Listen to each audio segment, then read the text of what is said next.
Welcome. I guess you all remember the circle of blame. It must be 10 to 15 years ago. For those who don't, the circle of blame in real estate refers to a situation where different stakeholders, developers, investors, the tenants, policymakers, blamed each other for the lack of progress in adopting sustainable building practices. The concept highlights the misalignment of incentives and responsibilities among these groups, which creates barriers to the widespread implementation of sustainable buildings. Breaking the circle of blame requires a collaborative approach where stakeholders take responsibility and lead by example. In a way, we could say that the financial crisis was one of the tipping points. It was a manifest example of a non-sustainable business model. It highlighted the vulnerabilities and risks within the global financial system.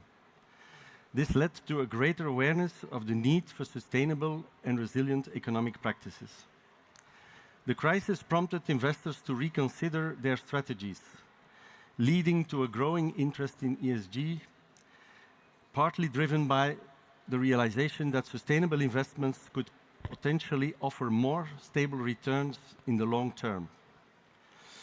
While the financial crisis and the sustainability movement are distinct events, the aftermath of the crisis has certainly influenced the growth and direction of sustainable finance.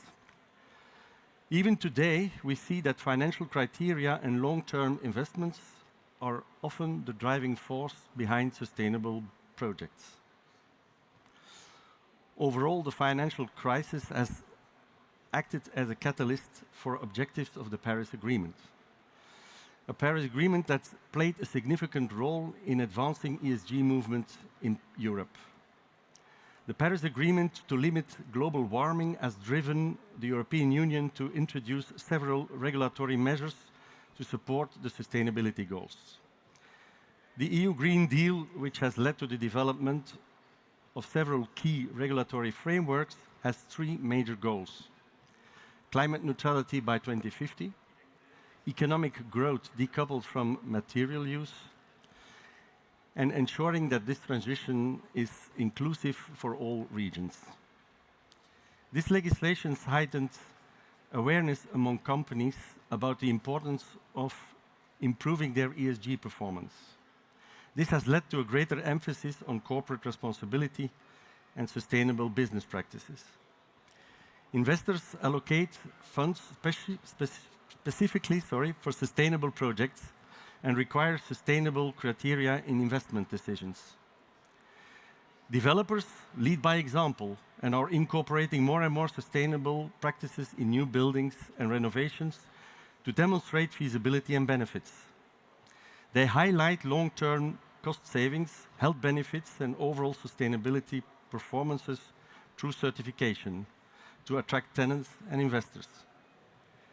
The tenants are aware of the benefits of sustainable buildings and actively seek out leasing spaces in sustainable buildings that help them realize their ESG goals. Policymakers are enforcing stricter building codes and ESG standards that require sustainable practices. So it's fair to say that the circle of blame has been broken. The question, do we have to make sustainable buildings, is gone and has been replaced by another more constructive question: how can we make sustainable buildings in an affordable way? The different stakeholders have a positive and stimulating effect on the value chain of real estate. Breaking the circle of blame is a significant step forward, but doesn't guarantee that sustainability targets will be met. Much of the work remains to be done. Indeed, the actual implementation of sustainable practices can be complex. This includes upgrading infrastructure, adopting new technologies, and ensuring compliance with sustainable standards. Only a holistic approach considering economic, environmental, social, and governance aspects will lead to feasible solutions. If any of these factors are not met, the solution may hardly be considered sustainable. Perhaps it would be better to talk about E square SG to highlight the right balance that we need to realize between non-financial and financial objectives. The link between financial and non-financial indicators is a fundamental part of the EU's Corporate Sustainable Reporting Directive. The link is made in the double materiality analysis, where we map out both the impact of ESG risks and the opportunities on society and the financial impact for the company. Today, we have much more insight and tools to assess the link between the financial and non-financial impacts. Provided that the regulation is not merely applied as a mandatory reporting tool, but is actually used to achieve differentiation and growth, we now have a powerful tool to create higher shareholder value. But many challenges remain. Addressing these challenges requires ongoing collaboration, innovation, and commitment from all stakeholders involved in the real estate sector. This means a fundamental change in mindset. The value chain, which has traditionally been characterized by silo thinking, needs to evolve in a more cooperative and co-creative process. But in order to achieve this cooperative system, we need to understand each other better. We think we are doing this, but often people or teams work separately without effective collaboration or sharing information. We work in a linear process without fundamental integration and coordination between the different specialties.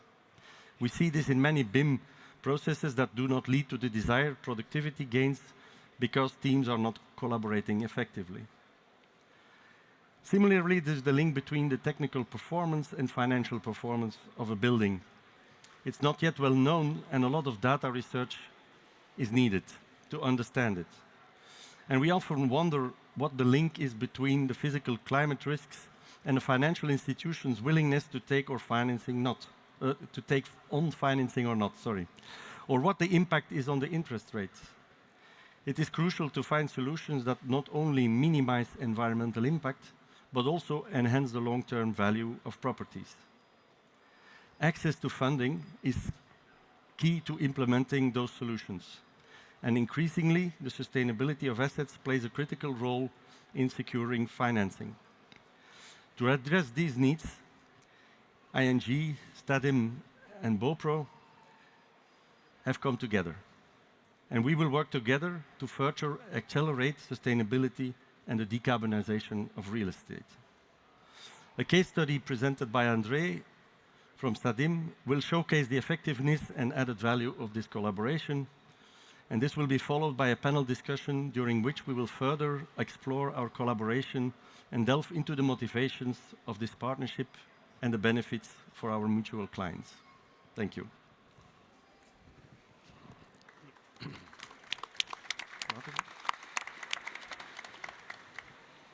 So the key question of today is how can our clients maximize return on investment and value while decarbonizing their assets? With our proposal or our offering, we want to show that we can effectively couple the economics and also the technical aspects of decarbonization. We actually want to illustrate that a pragmatic, data-driven approach to real estate ESG is not only feasible, but also brings better results. So by focusing on actionable insights that we couple to the financing part and that we couple to the valuation impact, we are convinced that we can future-proof real estate in a way that is both practical and profitable.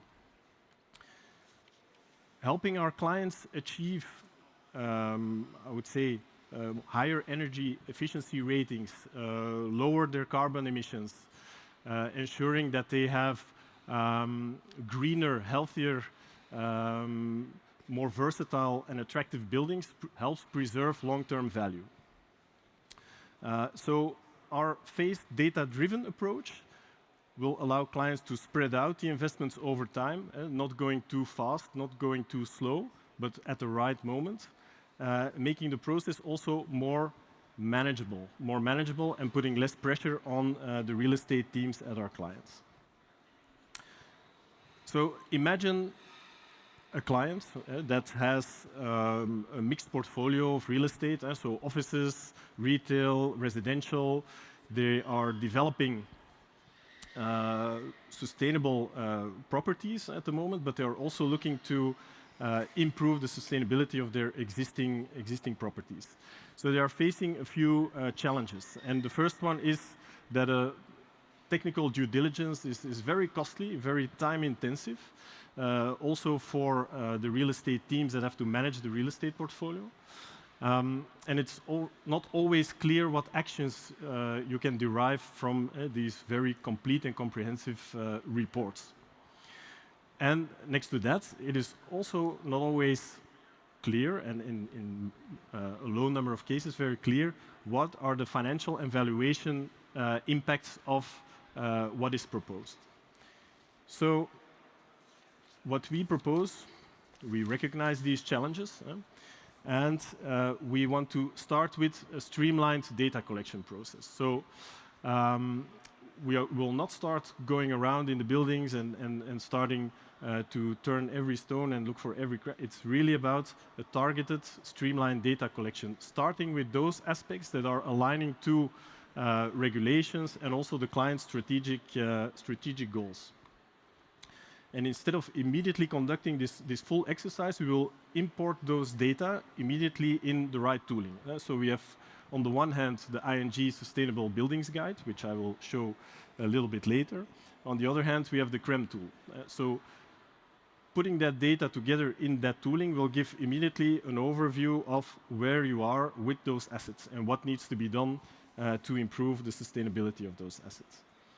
We are using also a structured data collection process. So we start with, let's say, a limited subset of the data, but we can further extend that.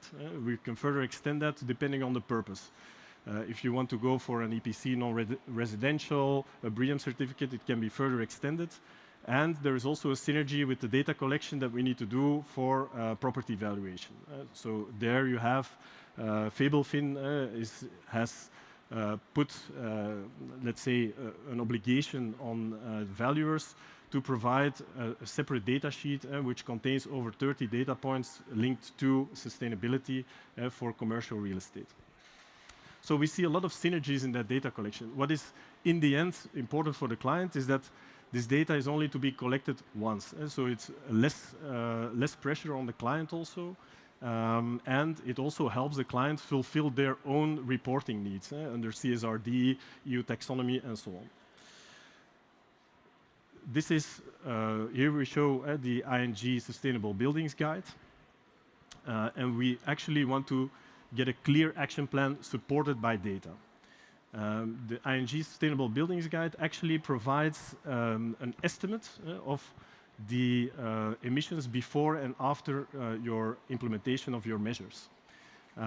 It is actually based on a specific set of characteristics of the building. It's based on 350 archetypes of buildings, and underneath there's a benchmark of around 1 million buildings that is used in the tool. So it's a very digital way of approaching things, and of course, the more real-life data that you put into the tool, the better it gets, the more informed it gets. We have an estimate of the EPC rating in Flanders, non-residential, also residential, the different regions. There is the carbon footprint that we can put there, and also looking at the decarbonization pathway. So there will already be a suggestion of the measures that need to be taken, but you can customize that further, of course, using the technical expertise and combining that with the economic expertise. So then you will go look at the return on investment on the right order of implementing these measures. And that's also, next to that, we will feed the CREM tool, the Carbon Risk Real Estate Monitor, to ensure that we stay actually on the decarbonization pathway as required by the Paris Agreement. So rather than overwhelming the client with very thick reports, we develop a phased action plan that breaks down these ESG improvements into more manageable steps. It takes into account the age of the building. It also takes into account the existing capex. And each phase that we describe is also connected. So you can really go for a plan that goes towards a certain target. Also, building certifications can be supported in that way. We bring everything together, so you have your portfolio, you have a dynamic dashboard, you can see what your progress is in your decarbonization track, and you can steer depending on any insights that you see from the data. We also look for opportunities for the client, looking for opportunities to generate more income linked to, for instance, renewable energy sources, smart storage systems, charging, and so on. So really looking also for that electrification and ensuring that the client is also going in the right direction there. So this is the CREM tool. So you see the measures that are taken and effectively bringing down the carbon of the building and the portfolio of buildings. Now, this is really the missing link. So we have the technical part, we have the data part, the technical part, we know what to do, but we will now start to optimize that and to see whether, and that's what Stefan mentioned, the E squared SG, so the economics of ESG, is that, of course, there, it's important that we look at the return on investment, also looking at with our banking partners to see what are the right financing options. So it's important to have the financials there that support this process. And if needed, we reorganize and reorder in terms of when will you capture the value. So it's important not to come too soon and not to come too late, because there's obviously also regulations. And what is clear is that in the long run, if you do not retrofit your assets, the value will spiral down. This is especially clear in secondary locations. In primary locations, there's even an upside potential there. So really see a market that will go at two speeds. Of course, today we don't see that in every market really translated already in the value. So from a valuation perspective, we have a couple of responsibilities, and the first one is to create that transparency, capture that data and bring it back to the market participants in a way that they fully understand these transition risks that are not always yet fully reflected in the price. But that will come more and more, and we will see over time, the higher the risk, the less value will be able to, less value you will be able to preserve. As valuers, we are also aware of those risks and also the opportunities linked to ESG. We can bring that together in our model that is fine-grained, where you have your financial risk, you have your income, you have your cost that you take into account. So from there, we take that whole reasoning and bring that back to those retrofit measures to see, okay, what will come into play at what time, and how can you optimize the valuation impact of those measures. So it's obviously also another missing link is getting the right financing options. And of course, financial institutions will start recognizing the reduced risk, and that will be also priced into the interest rate at some point in time. So our approach not only ensures that clients can really decarbonize their assets, preserve also value in the long term, supported by the right financing options. And that is in the context of an increasingly sustainability-focused market, where also embodied carbon, operational carbon, together will be much more valorized. So we also see this CO2 tax coming up and so on, and that is also what we are bringing here together in that exercise.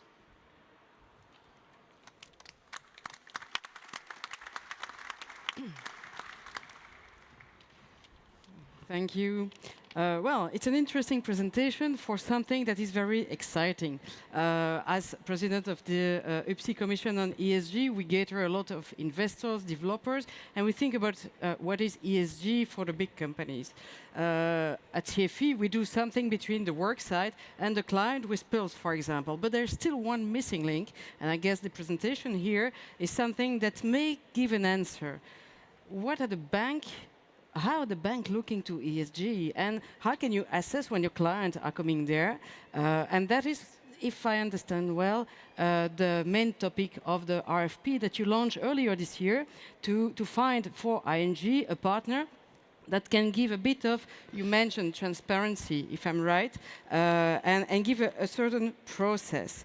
And so maybe the first question, Mark, if you allow me. So Mark, you are head of sustainability business for the bank, for ING. Why would you need a partner as a consultant? And is it replacing a kind of insurance? Or are you looking for an insurance, or do you have insurance on that? Because, well, that's a big question. Febelsin couldn't answer to that some months ago, so I'm kind of interested about your answer.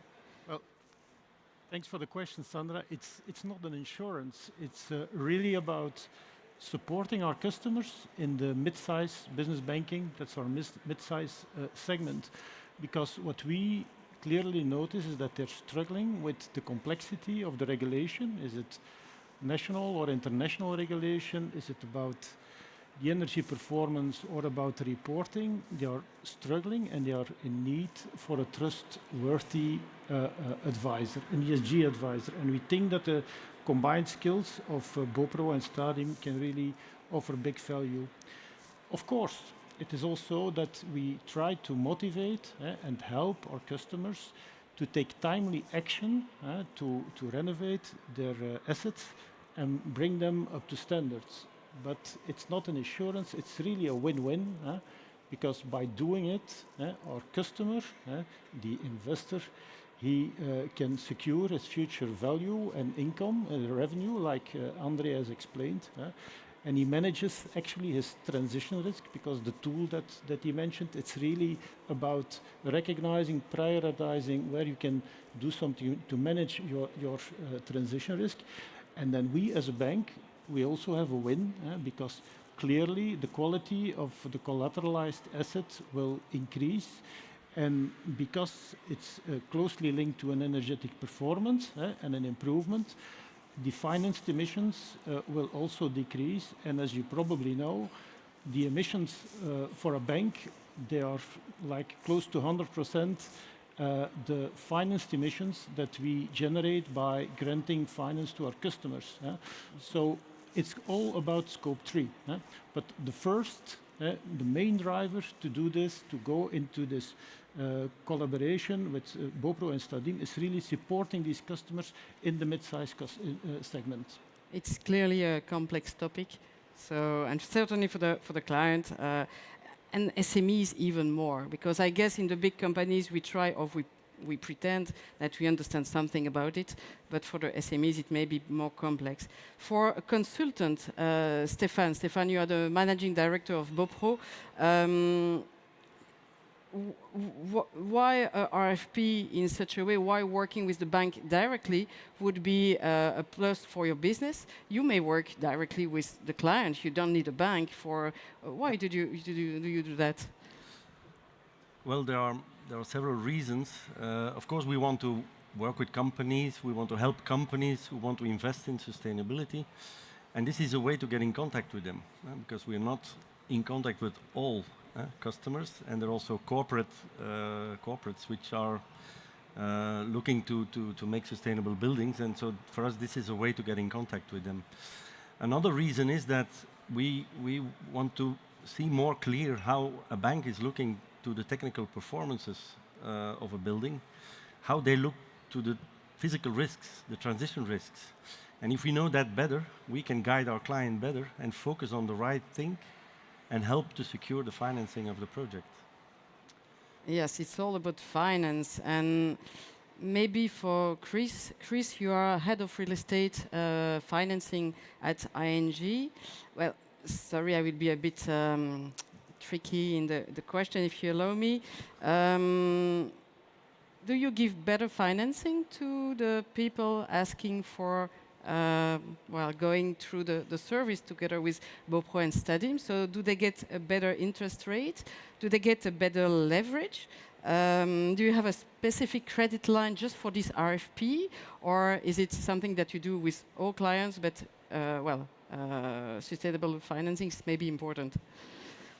Not just the fact that they come in via Bopro or Stadim will grant them a lower interest rate. We'll do that for all clients that are busy with eco-renovations, of course. For us, it's very important, as Michael already stated, we need to be ready for 2050. So we will try to guide our clients by providing the loans that will be cheaper. So we'll be more lenient on the lending that we will do for sustainable goals. Can you give us a number, figure? Well, in fact, it has to do also with, for instance, as a bank, normally, if you have like an investment, we ask you for an own effort, which is, and depending on the asset class or on the topic that you're asking for, it could be 20 or 30%. If it comes to sustainability, we're already financing the asset, their own effort will be zero. So there will be a 100% loan to cost possible.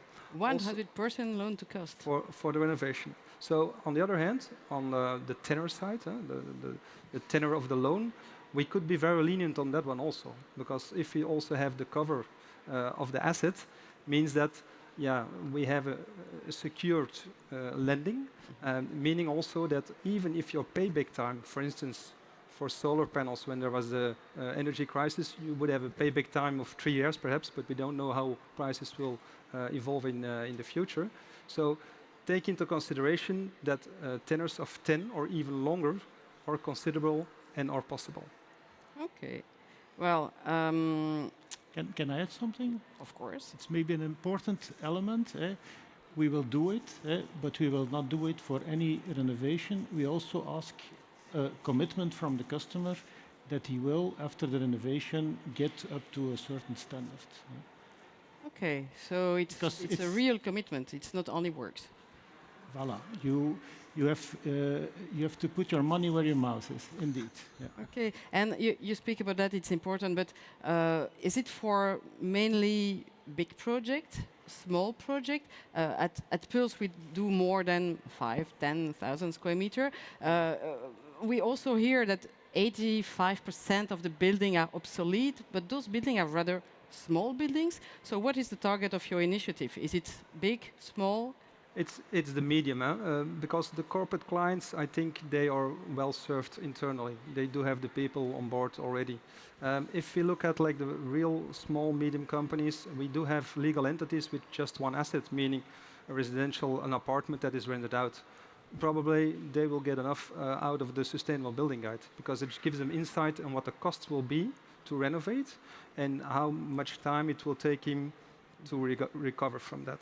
So in the middle part, we think that there is really a need for this combined offer, where we can really propose and guide the client through the process, because it's something which is not, it's new for many of us, also for us as a bank, but it's also new for our customers. Bringing this expertise together and guidance for the client also on CSRD and other regulations is a meaningful for all SMEs in Belgium, we think. So it's a full scope of business banking that we try to target here. And if they are real estate SMEs, they may come at UPSI and register as a member, because we do education as well. So just come as well. Sorry, back to your initiative. Maybe, André, you were speaking about Febelfilm having proposed 30 checkpoints. Well, that's a difficult word for the people. Well, just KPIs, it's a difficult word as well. Okay, but what are, just give 3 that are very high on the top list and that has an impact on the value of the asset. Be careful, I will ask the next question, which is what is the impact on the value? I don't tell you now, I will ask a question after. But three topics that you really say, okay, we go there in this portfolio. What are we looking first? Yeah, I think first of all, what currently is one of the key topics is of course the energy performance of the building. So the techniques that are present, presence of renewable energy sources, but also the sustainable design of the building, and actually the flexibility of the building. And next to that, of course, it's also about in some markets about certifications, which are important, for instance, in the office market. And next to that, of course, if you look at sustainability is so much more than the energy performance. It's really also about the well-being of the users of the building. It has to be attractive to the tenants and so on. So these are all factors that we look at. So it's not about saying, okay, only that point, and then we are done. It's really about the holistic picture, and it has to be the correct one, actually, from also a location perspective and so on. So we have to really connect the dots as a valuer. Okay, right. Stefan, maybe, or other people, because it's a quite generic question. Do you see a need of this initiative of energetic renovation, ESG, looking at more for your client companies holding asset, for people, companies buying asset, or for the ones selling the asset? Where is the need today? Well, it's important to know your building. It's important to know their performances, to know the risks, physical risks, transition risks, for reporting needs. So for your own reporting as an owner of the building, but also your tenant has needs in reporting. Also, the quality of the building is important for your tenant. So certainly for the people who are holding their building, but when they want to sell it to a buyer or an investor or a bank who is accompanying the buyer, they will also look at these performances. So I think it's interesting and needed for everyone. Okay. And if they need to do the work, they come at Pulse at CFE, but I didn't say. I can perhaps add something to that, because if someone is buying a building now, and from ING perspective, I'm not talking for all banks now, but from ING perspective, if you're just buying a building, that will be, from EPC perspective, at a very bad score. Without any, and that's what Mark was saying before, without any engagement from his side to make a renovation, and it's not for tomorrow because you have the time to do so, we will not grant any facility to do the purchase. Well, you just go to the next question that is for you. Sorry, I have two tricky questions, and it's both for you. I'm very sorry about that. Well, we understand that you give a better price, better rent for the people if they propose a plan and so on. But for the client that are already financed by you with portfolio that are already in the bank, do you kick them off if they don't renovate? Do you require to have an evolution? I don't know. Maybe you have clients here, and sorry if that's the case. So, what do you require, or do you just continue because, well, it's historical, so be it. You ask really mean questions. But only to Chris. So what is the answer, Mark? Well, we are really going to motivate our clients when they're owner, there's no transaction, they just rent it out. It's possible that there's already a legal obligation to renovate it, to have a certificate or to renovate it up to standards for new leases. But we will motivate them, we will give them tools, we will bring them in contact with advisors, can help them, but we will not force them to do so.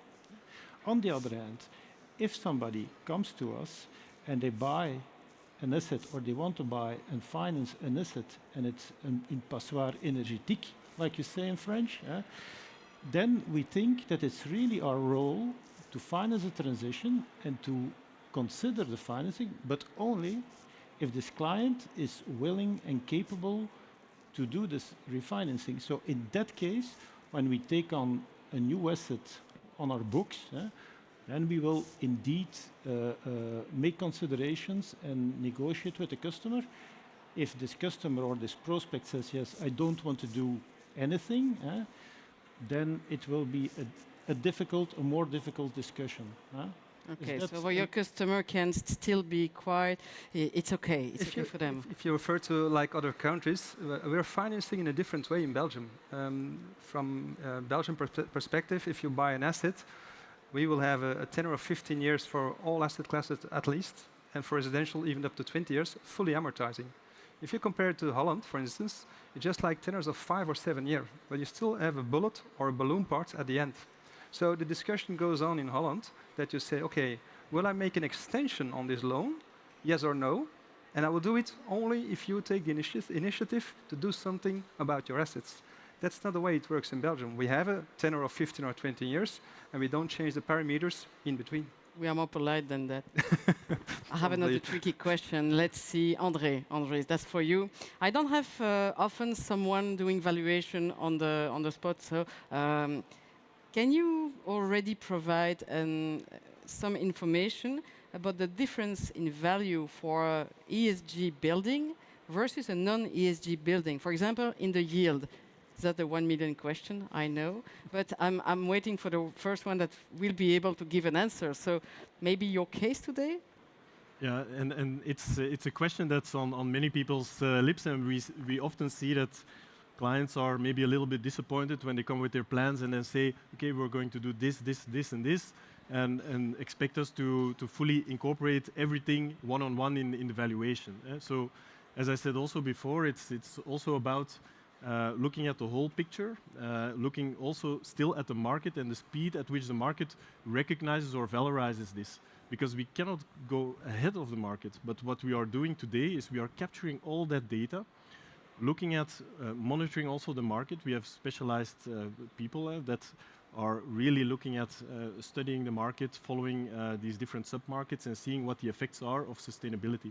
Once we see that coming up more in the market, we can translate that. But we have, as I said also in the talk in the beginning, we have a model that allows to really take fine-grained action related to sustainability. Because when you talk about discounted cash flow, you have indeed your financial return that you can lower a little bit, especially when we see, for instance, if you have a very outstanding building, then you can lower the risk, of course, of the building. But you also have to see that on that location, what do you see as comparables? Because if you have in a very, I would say, secondary location, a very sustainable building, we cannot fully valorize that because there will be lower demand in that location. So it's always about guarding the balance. And then, of course, we look at the risk, the surrounding risks. It's not only the building, but the location, of course, attractiveness, but also the risks of flooding risk and so on, pollution, all these things we take into account. We study the market. For instance, we did a study in logistics where we saw, based on the open data, so everyone can access that, we saw that over 50% of the parcels that are, let's say, used for logistics purposes are in a flooding area. And so it's also up to us, for instance, it's not directly impacted in the value because it's a very hot market still, but then we see this awareness that needs to be raised, and then actions need to be taken on the level of the plot to insert wadis or take structural arrangements to protect the value over the long run. And I think that's also our role. It's not to go faster than the market, but then to see, okay, how can the value be preserved by informing and so on. And then gradually, based on the data, start following the market, I would say, in terms of how sustainability is impacting that market. Okay, so I still don't have my answer about what is the exact value I can change in my Excel file. Okay, thank you. Well, maybe before we take two questions in the people being there, because I'm sure that financing and ESG is something that you all look every day. In one word, each of you, is it an opportunity, a challenge, or an issue that we have to work on ESG? Just opportunity, challenge, of issue. Stefan. Opportunity. Opportunity. Opportunity. Opportunity. I can't choose multiple answers. One word, but you can change. If I have to choose, then it's an opportunity. Okay, but you're not sure. Well, it's clearly an opportunity for us as an organization, also for our employees, because it gives purpose to the organization and credibility also to the employees that they can work on something that's really important and that it's good. Is it a challenge? It's a challenge for everybody. It's a challenge for the government, for the banks, for the owners. But it will only become an issue if we don't together act timely. That's true. You're still asking a bit of money, but okay. Maybe if there are two questions, just raise the hand. One question. You don't have often a bank in front of you, so just take the opportunity of doing that. Financing question? Really mean. No? Don't be shy. Okay, well, they don't have question now, We'll but still we be can there. take a coffee with them. And thank you very much to all of you. I think it's an interesting topic. And certainly for cooperation, there was this missing link that we hope that you are helping to fill in. Thank you. Thank you, Thank you. Sandra.